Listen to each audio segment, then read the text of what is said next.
بلوچستان کے شہر تربت میں بلوچستان ریزیڈینشل کالج تربت میں افطار ڈنر کا انعقاد کیا گیا۔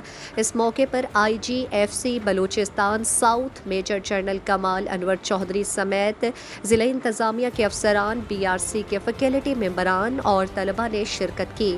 IGFC نے خطاب کرتے ہوئے طلبہ پر زور دیا کہ وہ اعلیٰ تعلیم حاصل کریں اور اس ملک اور صوبے کو آگے لے جائیں، جس کے لیے انتھک تعلیم اور محنت کی ضرورت ہے۔ پاکستان اور بلوچستان کا مستقبل نوجوانوں کے ہاتھ میں ہے۔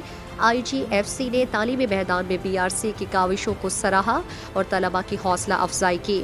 پرنسپل BRC داؤد بلوچ نے شرکاء کا خیر مقدم کیا اور تربت اور مکران ڈویژن کے طلبہ اور تعلیمی اداروں کے ساتھ تعاون کرنے پر IGFC ساؤتھ کا شکریہ ادا کیا۔ مزید دلچسپ معلومات اور خبروں سے آگاہ ہونے کے لیے Gedrosia point Facebook page, Instagram, Twitter کو فالو اور یوٹیوب چینل کو سبسکرائب کریں۔ بیل آئیکن بٹن دبانا نہ بھولیں تاکہ مکران سمیت بلوچستان کی خبروں سے جڑے رہیں۔